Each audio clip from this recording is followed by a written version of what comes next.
Over 100 million credit applications were leaked at Capital One. And that was all because a web application firewall, a security device, was poorly configured. And this all happened in a highly regulated environment, obviously. And you will never guess who did the hack.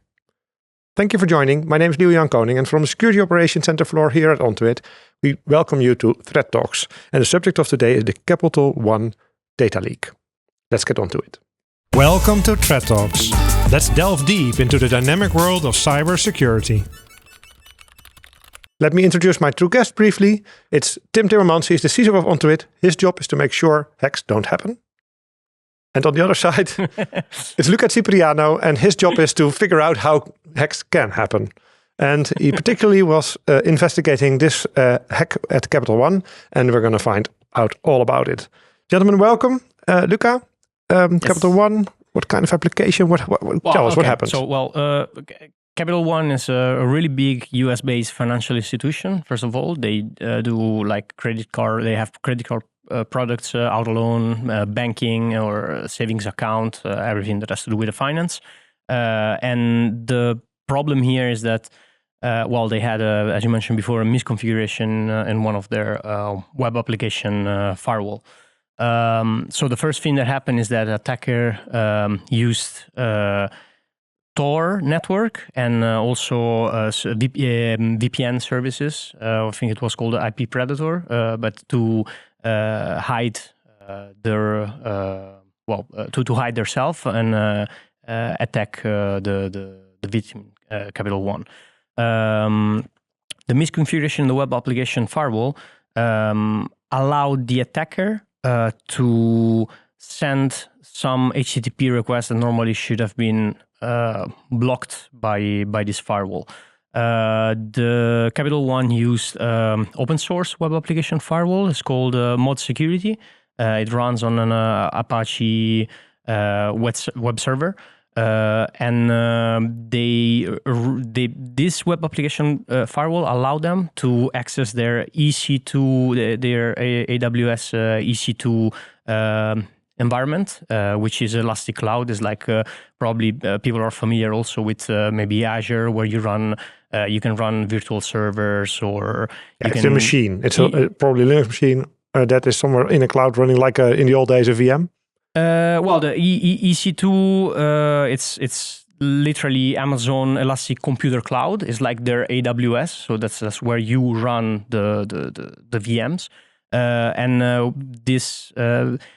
accessing this through the web application firewall, they were able to forward some requests to an instance which is called the EC2 Instance Metadata Service, which is a service that runs on your instances that normally only the instance should be able to access, but they use this misconfiguration on the web application server to send server-side request forgery. So the instance thought that it was a legitimate session from the admin requesting those informations. Yeah. So the goal of the web application firewall was to just allow the traffic needed for the application. Yeah. Apparently, there was an application where people could upload their files or whatever.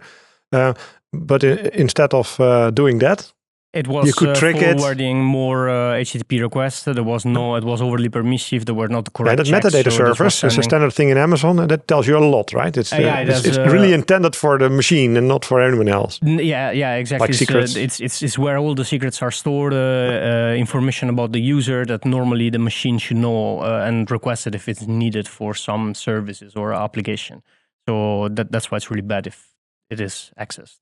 And the web application firewall in itself is a security measure, of course. So and also for an organization like Capital One, they are in the financial sector, and the financial sector industry is highly regulated and also subject to a lot of compliance requirements. So this web application firewall was there also to protect the instance and protect the environment. And itself, the application firewall was not the problem. It was the configuration of it. So there was nothing really wrong in the with technical that. details there's not going to be like an easy way to. No, that can happen with anything. It can happen with your normal firewall as well. If you create a rule that should block some traffic, but instead of block, you put allow, then it's a misconfiguration. The firewall. Yeah, we don't know which misconfiguration we're talking about here, I believe. The story doesn't tell what kind of misconfiguration it is. I tried to look into it, but I couldn't find anything about the specific misconfiguration. I read a few root cause analysis, but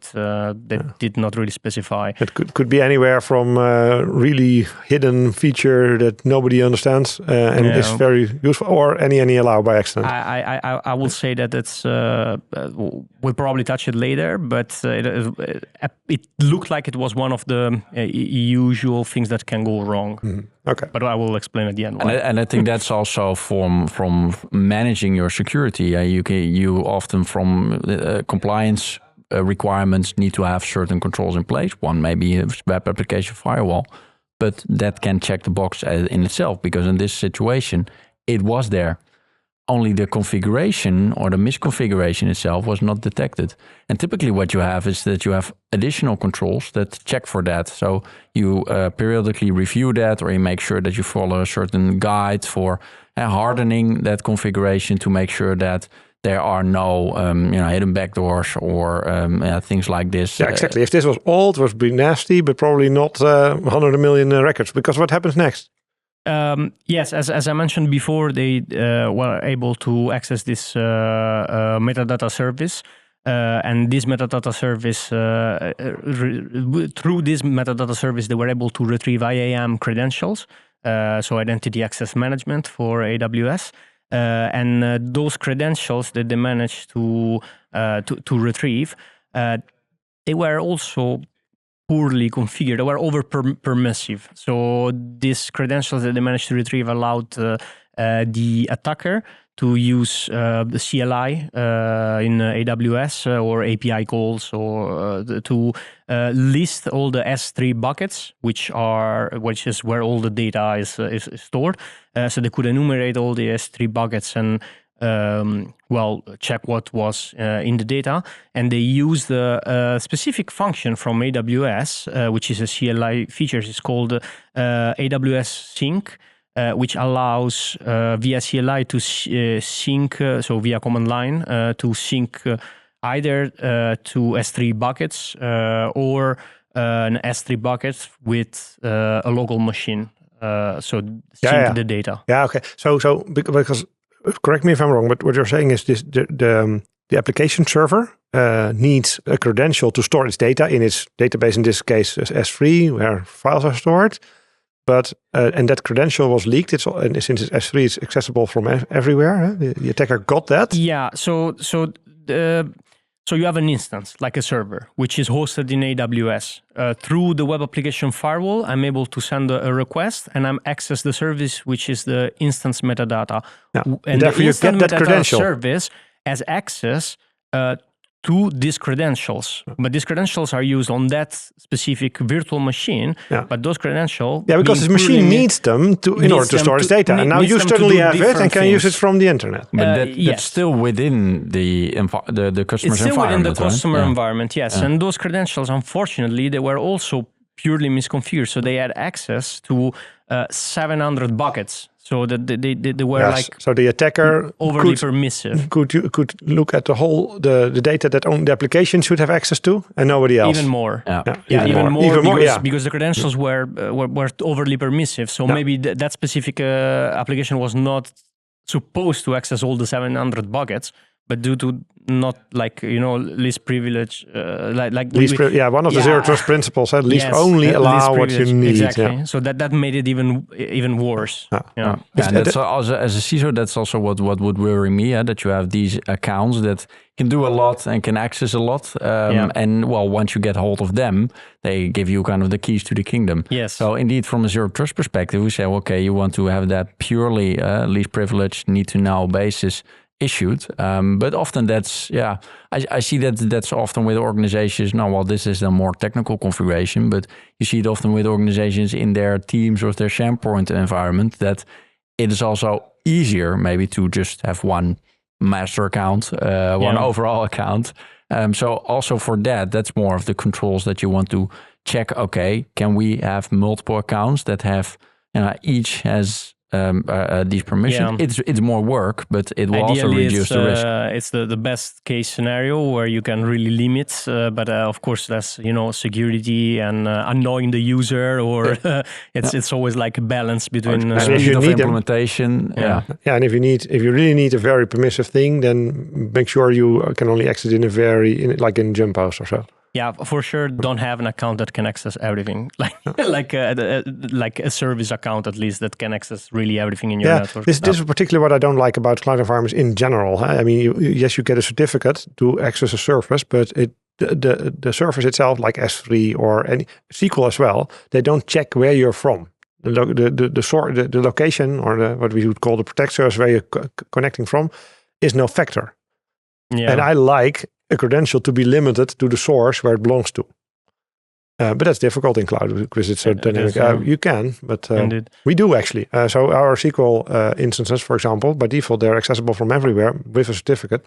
You can also limit them with some tricks. Yeah, to some extent on this one, at least for a part, it would have been difficult as well because anyway they use server-side request forgery. So he thinks that that is what is sending. So you're tricking into... Yeah, thinking that that's what sends the request, but in reality, it's the attacker from outside. So it's tricky still. Yeah. So we're now at the point that the attacker can enumerate all S3 buckets. Yes, and then they actually use the sync function to get them on their host, on their local host. So they exfiltrated all this data. Yeah, through the sync function. Yeah, and that came from an IP address that is behind Tor network, and that should also raise flags, because having something connected to Tor or to some node over there, that is not typically expected behavior. So in that way, at least flagging it or preferably blocking it and raising the alarm, that would also be a good measure because it's not expected. But Luca, still, it requires a lot of knowledge about the setup and about the. So how did the hacker find out? Well, the attacker was a former AWS employee, so she was an engineer that was working for AWS.